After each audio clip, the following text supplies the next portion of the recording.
कार्तिक महात्म्य कथा अध्याय 9। इधर वृंदा ने स्वप्न देखा कि उसका पति सारे शरीर में तेल लगा का नंगा शरीर भिनसे पर सवार होकर दक्षिण दिशा की ओर प्रेतों के साथ जा रहा है। यह स्वप्न देखा उसे बड़ी चिंता हुई और अटारी तथा गौशाला कहीं भी विश्राम नहीं मिला। तब वह एक वन से दूसरे वन में चली गई। वहां वृंदा ने सिंह जैसे मुख वाले 2 राक्षस देखे। उन्हें देखते ही वह डर के मारे भागी। आगे जाकर उसके शिष्य सहित एक तपस्वी मुनि को देखा और उनसे अपनी रक्षा के लिए कहा। उसकी प्रार्थना पर मुनि ने अपनी एक हुंकार से उन राक्षसों को भगा दिया।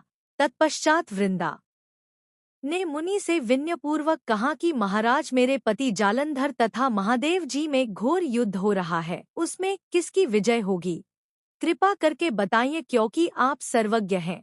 यह सुनकर मुनि ने ऊपर को देखा। उसी समय 2 बंदरों ने आकर मुनि को प्रणाम किया और मुनि के संकेत पर वे दोनों बंदर वहां से चले गए। फिर थोड़ी देर बाद वे दोनों आकाश की ओर से आए और उन्होंने वहां जालंधर दैत्य का सिर और धड़ लेकर फेंक दिया। वृंदा अपने पति के मृत शरीर को देखकर बहुत दुखी हुई और रोने लगी। तत्पश्चात मूर्छित होकर पृथ्वी पर गिर पड़ी।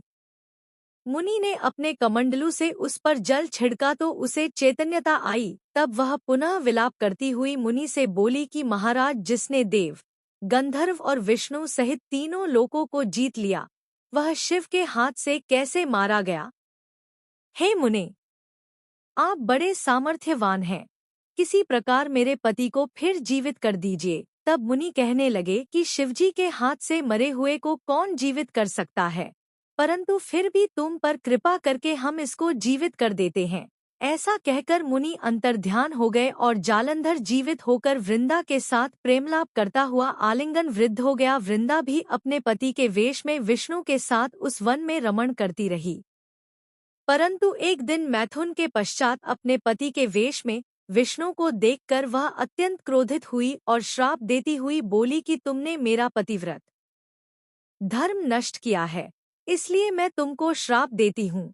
निश्चित ही वह कपट मुनि तुम ही थे और तुमने जो 2 राक्षस कपट के बनाए थे, वही कालांतर में तुम्हारी स्त्री का हरण करेंगे और जो तुम्हारा शिष्य था वह बंदर रूप धारण कर तुम्हारी सहायता करेगा। फिर कहा कि शिला पत्थर हो जाओ। नारद जी कहने लगे कि हे राजा पृथु, भगवान कृष्ण ने देवताओं तथा आपने भक्तों के कार्य के लिए पतिव्रता वृंदा का यद्यपि शील हर लिया, परंतु वे मन ही मन अत्यंत दुखी हुए और बोले, हे वृंदे, मैंने तुम्हारे श्राप को ग्रहण किया, अतः मैं अवश्य शिला रूप में हो जाऊंगा, परंतु तुम भी वृक्ष रूप होकर मुझको मिलोगी। उसी समय वृंदा अपने पति के चरणों का ध्यान करके करके विष्णु के मना करने पर भी अग्नि में प्रवेश कर गई। नारद जी कहते हैं, हे राजा पृथु, इधर शिवजी बड़े भयंकर वेग से राक्षसों को मारने लगे। शिवजी की इस तीक्ष्ण बाण वर्षा के आगे शुंभ और निशुंभ भी न ठहर सके और वह युद्ध से भाग खड़े हुए। तब शिवजी ने उनको श्राप दिया, क्योंकि तुम युद्ध क्षेत्र से भाग गए हो, इसलिए पार्वती के हाथ से मारे जाओगे। उधर जिस समय वृंदा का पतिव्रत धर्म नष्ट हुआ, तभी जालंधर का बल समाप्त हो गया। ठीक इसी समय विष्णु ने अपना सुदर्शन चक्र अपने तेज सहित शिव को दिया। फिर शिवजी ने अपना ऋषियों के तप का, पतिव्रता स्त्रियों का तथा ब्रह्मा जी का तेज उसमें जोड़कर जालंधर दैत्य पर छोड़ दिया, जिससे उसका सिर कटकर भूमि पर गिर गया। सिर और धड़ अलग होते ही जालंधर का तेज उसके शरीर से निकल श्री शिवजी में तथा वृंदा का तेज श्री पार्वती जी में समा गया। उधर विष्णु वृंदा की चिता में लौटने लगे। तब सब देवताओं ने शिवजी की स्तुति की और कहा कि महाराज, जालंधर को मारकर आपने देवताओं का बड़ा उपकार किया है, परंतु कई महान अनर्थ हो रहा है, कृपा करके उसका का भी कुछ उपाय कीजिए। भगवान विष्णु वृंदा के पतिव्रत धर्म से मोहित होकर लगातार उसकी चिता भस्म पर लौट रहे हैं और किसी प्रकार का विश्राम नहीं कर रहे हैं। तब शिवजी ने कहा कि हे देवताओं, तब सब भगवान की योगमाया की शरण में जाकर उनकी स्तुति करते हुए बोले, तुम्हारी माया को ब्रह्मादिक भी नहीं जानते हैं, उस देवी को हमारा नमस्कार है। जिसके भक्तगण अनादर तथा मोह को प्राप्त नहीं होते, ऐसी मूल प्रकृति को हमारा नमस्कार है। उस समय देवताओं ने एक तेज देखा और आकाशवाणी सुनी कि गौरी, लक्ष्मी और सरस्वती रजोगुण, सतोगुण और तमोगुण रूप में मैं ही हूँ। वही तीनों तुम्हारा कार्य सिद्ध करेंगी। उन देवियों की तुम आराधना करो।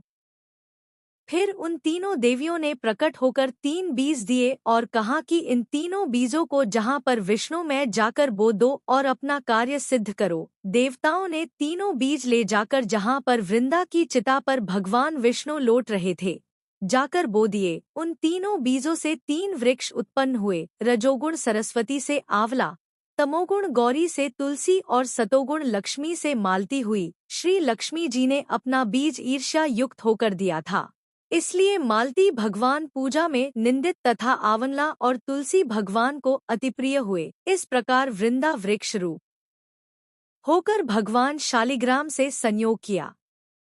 इसी कारण कार्तिक के उद्यापन में भगवान की पूजा तुलसी के मूल में होती है। नारद जी कहते हैं कि हे राजा पृथु, जिस घर में तुलसी का वृक्ष होता है उसमें यमदूत कभी नहीं जाते, इसलिए जो तुलसी का वृक्ष घर में लगाते हैं वे यमपुरी नहीं देखते। नर्मदा तथा गंगा का जल और तुलसी का पूजन, यह तीनों करे बराबर हैं। मनुष्य तुलसी तथा आंवला की छाया में अपने पितरों का श्राद्ध करता है, उसके पितर मोक्ष को प्राप्त हो जाते हैं। नारद जी कहते हैं कि हे राजा पृथ, तुलसी और आंवले का महात्म्य ब्रह्मा जी भी कहने में असमर्थ हैं। जो कोई इस कथा को पढ़ता अथवा सुनता है वह भी मोक्ष को प्राप्त हो जाता है। यहाँ कार्तिक मास कथा 9 अध्याय समाप्त।